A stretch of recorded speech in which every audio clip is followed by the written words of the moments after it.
naghihintay po siya.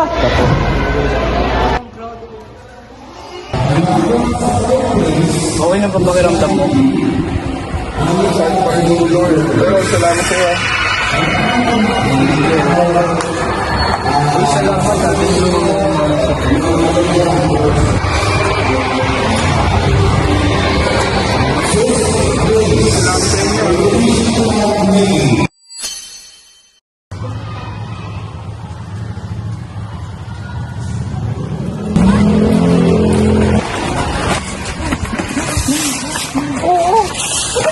Buhat? Kaninong bag yan, ha? Nanakaw ko po na.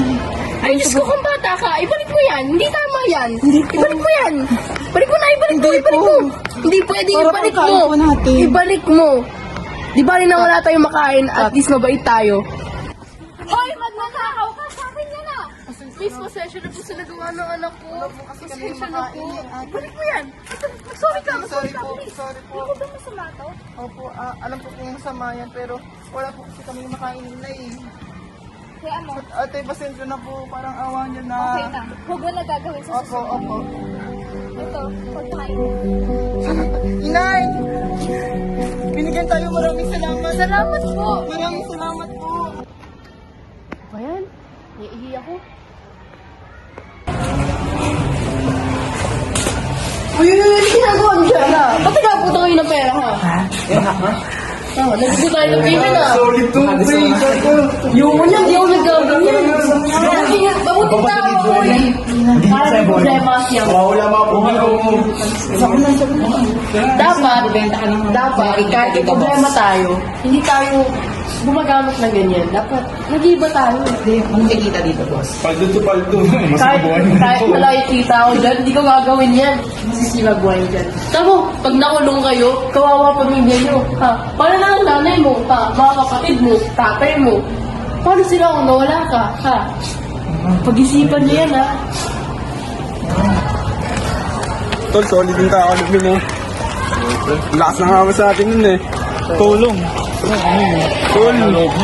Kasama. Hindi nyo ba naisip? Tama yung sinabi ni Vince eh. Sa pamilya natin, ang apekto. Di ba? Mali nga. Ano kayo, bago na yung pananaw ko. Uy! Kita naman tayo. Ano ha? Nataon na ba kayo sa pinagagawa nyo? Naisip namin yung sinabi mo. Tama, salamat sa iyo ha.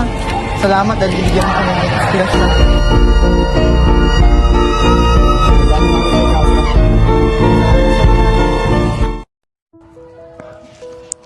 Sa bawat kilos na ating ginagawa, may pagkakataon tayong mamili ang gumawa ng mabuti o ng masama. Ang pagiging makatao ay hindi lang tungkol sa malalaking bagay. Nagsisimula ito sa simpleng paggalang, pagtulong, pag-unawa at pagpapatawad. Sa panahon ngayon, madalas nakakaligtaan natin ang kabutihan dahil sa pangamba, takot o panghusga ng iba. Pero tandaan natin na ang paggawa ng tama at mabuti ay ang tunay na lakas na isinasagawa, may nakakakita man o wala. Dahil sa bawat mabuting kilos, may puso kang napapangiti, may buhay kang natutulungan, at may mundong unti-unting nagiging mas maganda.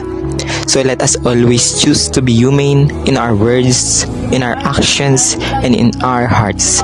Ang tunay na kahulugan ng makataong kilos ay ang paggawa ng mga bagay na nagdudulot ng kabutihan, pagmamahalan, pag-unawaan at koneksyon sa bawat isa.